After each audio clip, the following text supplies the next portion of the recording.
Hello, welcome in this video lecture. आज हम इस वीडियो लेक्चर में क्या पढ़ेंगे? Romantic imagination and national feelings. ठीक है। अब आप सोचोगे कि ये रोमांटिक इमेजिनेशन और नेशनल फीलिंग कहाँ से है?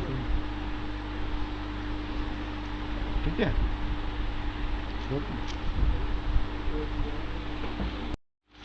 देखो, तो हम बता रहे थे आपको कि आप सोच रहे होंगे रोमांटिक इमेजिनेशन और नेशनल फीलिंग कहाँ से आ गया। हम तो रिपोर्ट के वाले में पढ़ रहे थे, लेकिन यहाँ पर इसलिए ये रोमांटिक इमेजिनेशन और नेशनल फीलिंग की बात आई क्योंकि नेशनलिज्म की फीलिंग को डेवलप करने के लिए केवल वॉर्स ही के थ्रू ये नेशनलिज्म की फीलिंग डेवलप नहीं हुई, बल्कि क्या हुआ कि जो कहना चाहिए कल्चर है, उसका भी एक इम्पोर्टेंट रोल है नेशन के आइडिया को क्रिएट करने में। अब देखिए, कल्चर में क्या क्या आता है। कल्चर में आता है art, poetry, theories, music help to shape national feeling. ठीक है, आर्ट, पोइट्री, थ्योरीज, ठीक है, और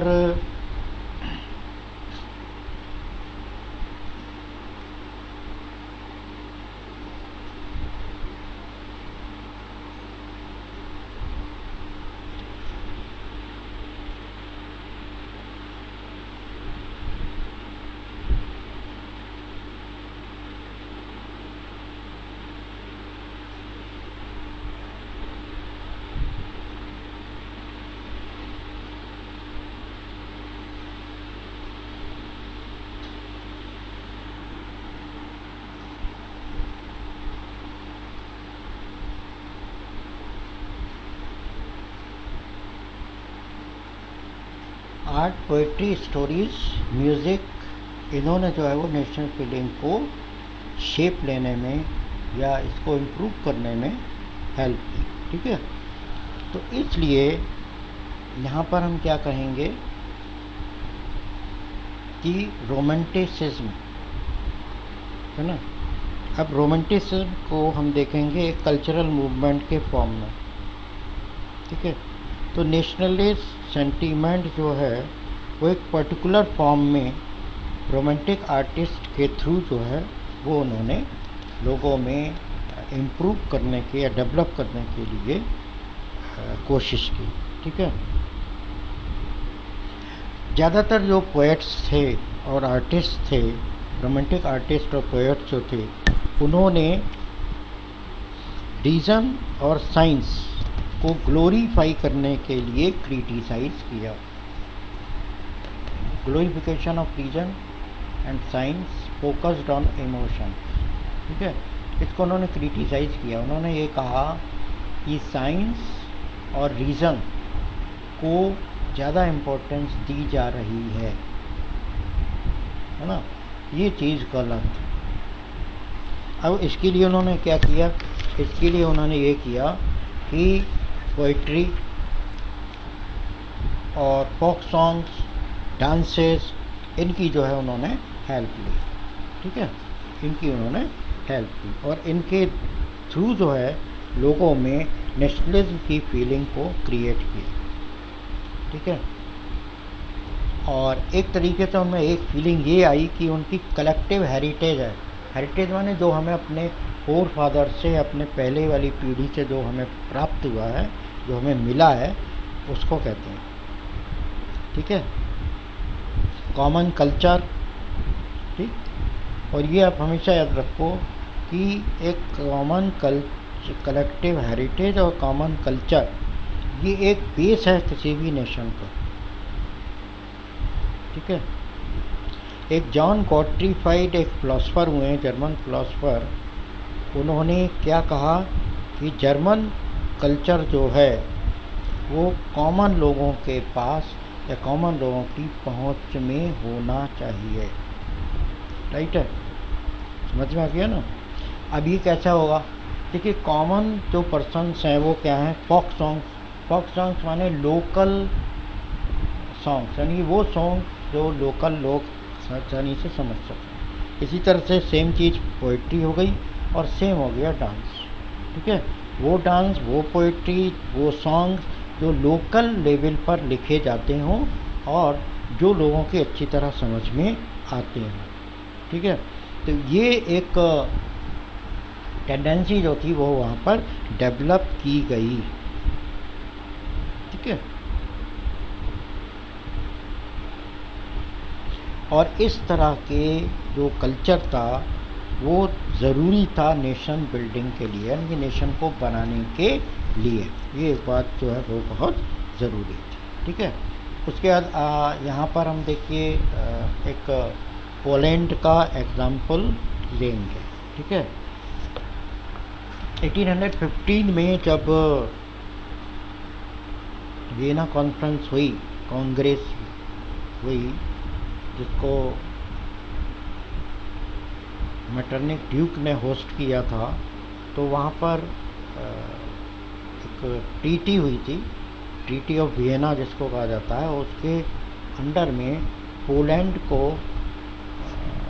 जो यूरोपियन कंट्रीज थे उनके बीच में जो है उसको बांट दिया गया। ठीक है, तो पोलैंड में जो है, पोलैंड का हम रीजन, पोलैंड का जो है हम यहाँ पर एग्जांपल ले लिए। ठीक है, और इसको जो है 18वीं सेंचुरी में ग्रेट पावर जो रशिया, प्रूशिया और ऑस्ट्रिया थी, ठीक है, उनके बीच में इसको बांट दिया गया था। और वहाँ पर नेशनल फीलिंग जो थी म्यूज़िक और लैंग्वेज के थ्रू उनको बनाए रखा गया। ठीक है, इसमें ही एक कैरोल कोपेंस्की एक हुए हैं, और उन्होंने क्या कहा, उन्होंने कहा कि नेशनलिज्म की फीलिंग को बनाए रखने के लिए हमें उन चीज़ों का सहारा लेना चाहिए जिसको कि जो लोकल पीपल हैं वो अच्छी तरह से समझ सकें। तो इसके लिए उन्होंने क्या कहा, ओपेरास, म्यूज़िक, फोक डांस। ठीक है, अब फोक डांस की फॉर्म थी वहाँ पे पोलोनाइज और मजुरका। ठीक, इनको एक तरीके से उन्होंने नेशनल सिंबल माना। ठीक है, यानी कि नेशनल स्ट्रगल के लिए एक सिंबल्स की फॉर्म में उन्होंने जो है इसको मानना शुरू किया। ठीक है, और एक हम आपको एक और हम बताएंगे यूज़ ऑफ लैंग्वेज। ये तो हमने कल्चर बता दिया आपको पोलैंड में। सेम कंट्री पोलैंड में ही हम लैंग्वेज की फॉर्म में जो है इसको हम बताएंगे आपको, नेशनल फीलिंग को लैंग्वेज से कैसे डेवलप किया जा सकता है। तो नेशनलिस्ट सेंटिमेंट को डेवलप करने के लिए लैंग्वेज ने भी एक इम्पॉर्टेंट रोल जो है वो प्ले किया। ठीक है, जब रशिया ने इसको ऑक्यूपाई किया, रशिया ने जिस पर अधिकार कर लिया, तो पोलिश लैंग्वेज जो है उसे हटा दिया गया और रशियन लैंग्वेज को हर जगह पर जो है वो लागू किया गया। ठीक है,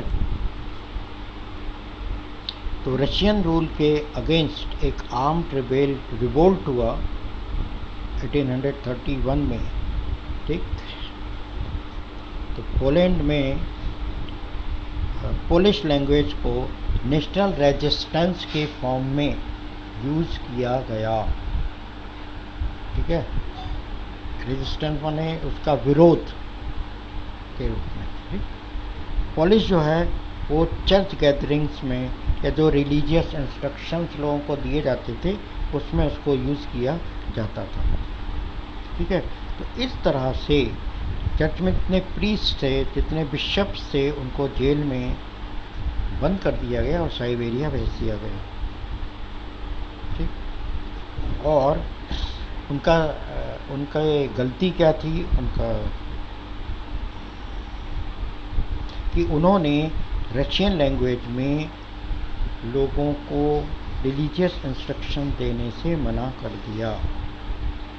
ठीक, तो पोलिश लैंग्वेज का यूज़ जो है वो एक तरह से स्ट्रगल अगेंस्ट रशिया का एक सिंबल बना।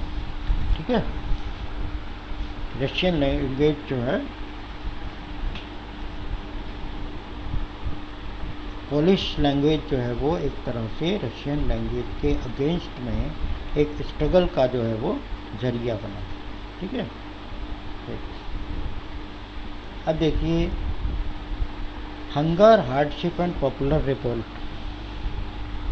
1830 में, जो 1830 का जो ईयर था, उसमें यूरोप में बहुत हार्डशिप आ गई। ठीक है, कैसे आ गई? 19th सेंचुरी के जो फर्स्ट हाफ था उसमें पूरे यूरोप में पॉपुलेशन बहुत बढ़ गई। ठीक है, अब देखिए जब पॉपुलेशन बढ़ेगी तब क्या होगा? लोगों की डिमांड ज़्यादा होगी। किसकी? फूड की, है ना। तो पॉपुलेशन बढ़ने की वजह से एम्प्लॉयमेंट ज़्यादा देना पड़ेगा, है ना। तो अनएम्प्लॉयमेंट फैलेगा, तो कितने लोगों को हम एम्प्लॉयमेंट नहीं दे सकते। ठीक है, तो लोगों ने क्या किया कि वो माइग्रेट होने लगे। ठीक है, माइग्रेट होकर के वो शहर आ गए, सिटीज़ में जॉब के सर्च के लिए वहाँ पर वो लोग आ गए। ठीक है, यहाँ पर उन्हें बहुत टफ कंपटीशन फेस करना पड़ा।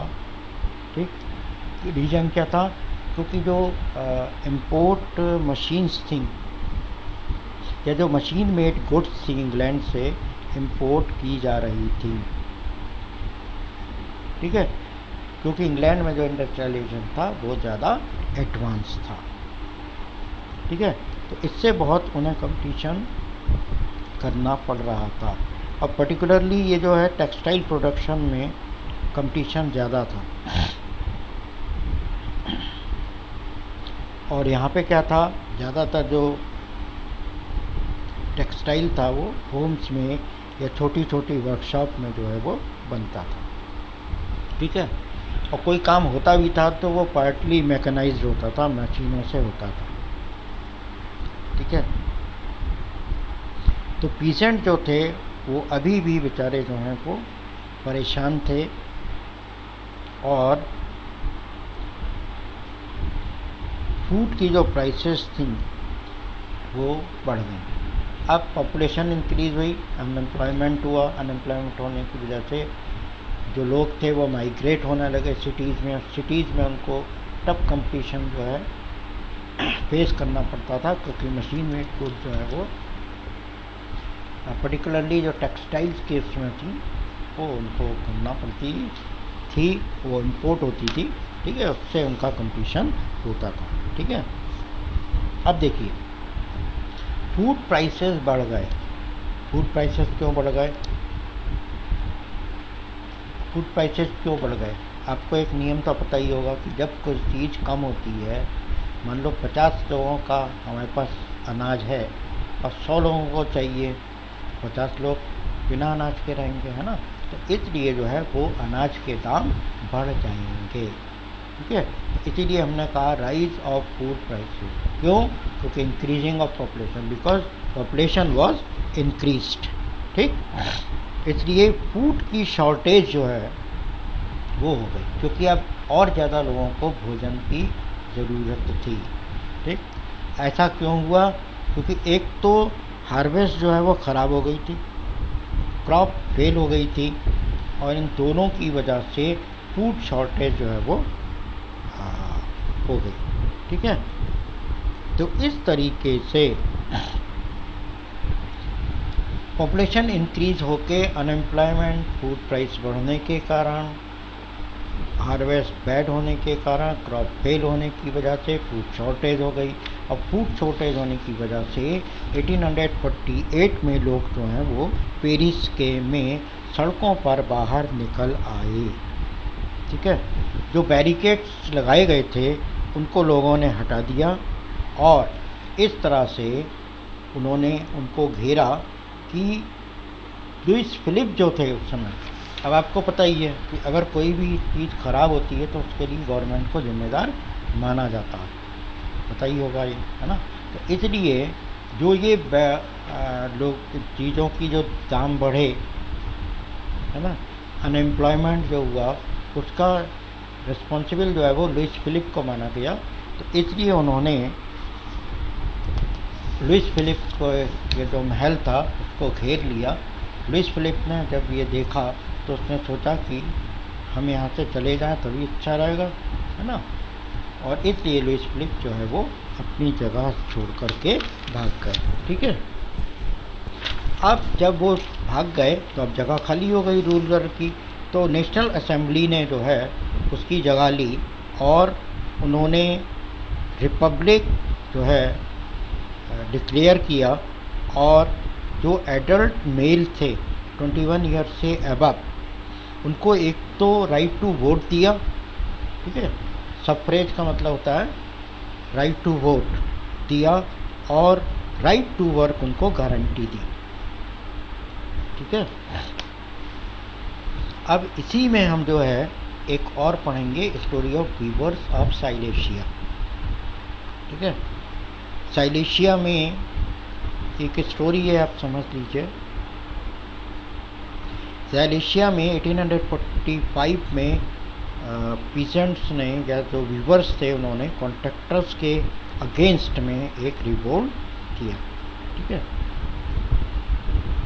होता क्या था कि कॉन्ट्रैक्टर्स जो थे वो आते थे, उनको ऑर्डर देते थे और फिनिश गुड जो है वो उनसे ले लेते थे, ठीक है। फिनिश गुड्स लेने के बाद उनको पैसा बहुत कम देते थे, ठीक है। बताते भी हैं वो, आपकी बुक आप जब देखोगे तो उसमें बताया कि 18,000 लोग वहाँ रहते थे। कॉटन वेविंग उनका जो है वो ऑक्यूपेशन था, ठीक है। लेकिन वर्कर्स जो थे वो बहुत परेशान थे।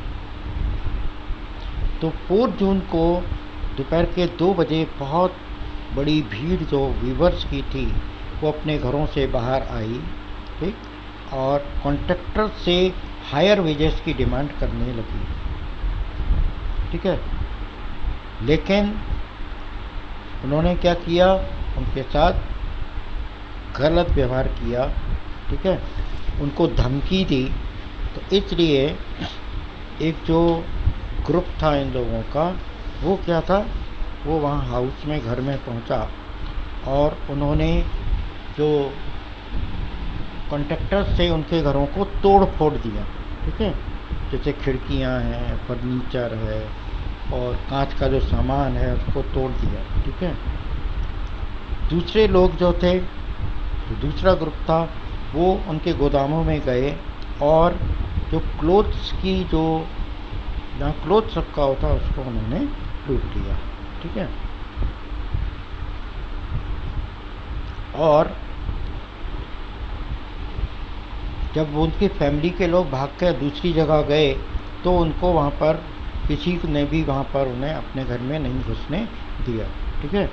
24 घंटे के बाद जो है जब आर्मी वहाँ पे आई तब जो है 11 वीवर जो हैं वो मारे गए। और इस तरह से जो वीवर साइलेशियन वीवर्स की जो रिपोर्ट था वो खत्म हो गया, ठीक है। समझ में आ गया होगा, है ना। तो इस तरह से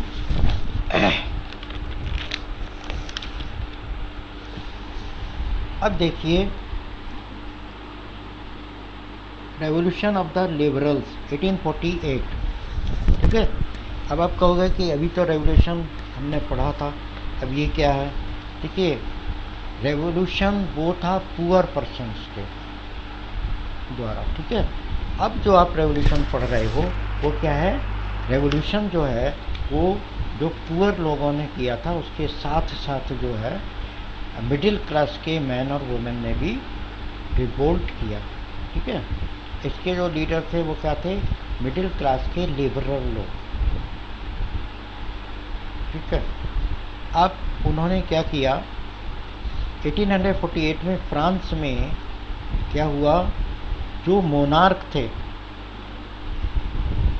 और republic based on universal male suffrage आपको बताया ही था मैंने कि एक तो रिपब्लिक हो गए, मोनार्क रिपब्लिक हो गए, है ना, और जो सफरेज है वो मेल सफरेज, यानी right to vote was given only to the male persons. ठीक है, तो इस तरह से यूरोप के जो अदर पार्ट्स थे,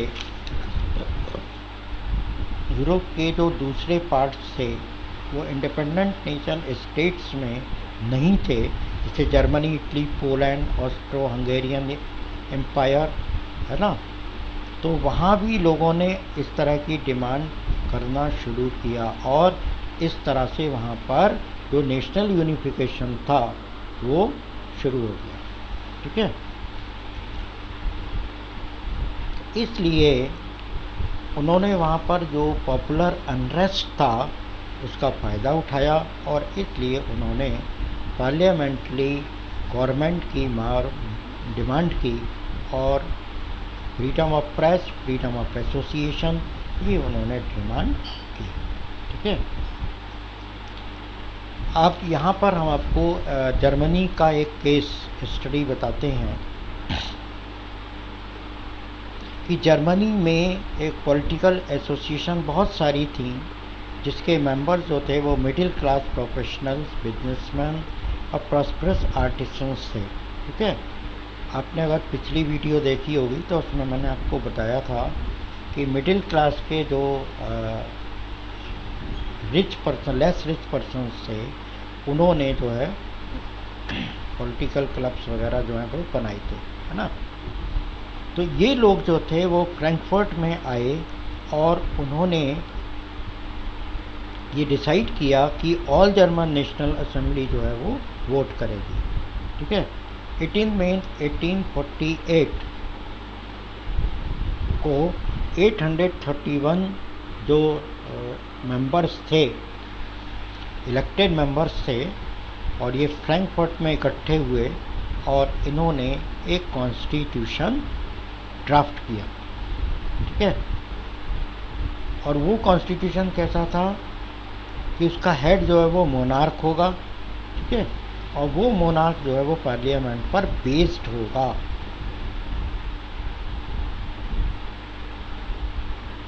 और इन टर्म्स में उन्होंने जो है राजा बनाया फ्रेडरिक विल्हेम फोर्थ, जो प्रूशिया के किंग थे, उनको उन्होंने राजा बनाया। ठीक, मतलब उन्होंने ऑफर किया, बनाया नहीं, राजा नहीं बनाया, बल्कि उनको ऑफर किया, है ना। और ऑफर करने के बाद उन्होंने, अब विलियम फोर्थ ने इसको रिजेक्ट कर दिया, है ना। तो इस तरह से एरिस्टोक्रेसी के अपोजिशन में होने की वजह से मिलिट्री जो है वो स्ट्रांग हो गई। ठीक है, और इसलिए उन्होंने कॉन्स्टिट्यूशन को रिजेक्ट कर दिया और प्रपोजल जो है वो फेल हो गया। ठीक है, अब देखिए पोजीशन ऑफ वुमेन। वुमेन की पोजीशन क्या थी? वुमेन ने अपने पॉलिटिकल एसोसिएशन बनाए, न्यूज़पेपर शुरू किए, पॉलिटिकल मीटिंग्स और डेमोन्स्ट्रेशन में पार्टिसिपेट किया, लेकिन इसके बाद भी, इतना होने के बावजूद भी वुमेन ने जो है वो सफ्रेज राइट उनको नहीं मिला। ठीक है, फ्रैंकफर्ट पार्लियामेंट में जब सेशन हो रहा था सेंट पॉल चर्च में, तो वुमेन जो है वो केवल ऑब्जर्वर की तरह गैलरी में खड़ी हुई थी। ठीक है, और कंजर्वेटिव्स ने 1848 में अपना जो ओल्ड ऑर्डर था, यानी कि जो ओल्ड एडमिनिस्ट्रेटर था, उसको जो है उन्होंने अगेंस्ट शुरू नहीं कर पाए। ठीक है, तो मोनार्क को अब ये पता लग गया कि अब हमारी मनमानी नहीं चलेगी, है ना। तो इसलिए उन्होंने जो है लोगों के बारे में सोचना शुरू किया और कुछ कंसेशंस जो थे वो जनता को या पब्लिक को देने शुरू किए। ठीक है, 1848 में ऑटोक्रेटिक मोनार्कीज जो थी सेंट्रल और ईस्टर्न यूरोप में, उसमें चेंजेस आने लगे और बॉन्डेड लेबर और सर्फडम जो है वो दोनों ही ख़त्म कर दिए गए जब हैब्सबर्ग एम्पायर जो है वो रशिया में था, ठीक है। और हैब्सबर्ग रूलर्स ने और फ्रीडम और जो पावर्स थी वो हंगेरियंस को 1867 में दे दी, ठीक है। तो इस तरह से that's all for today in this video lecture, okay, and stay with us.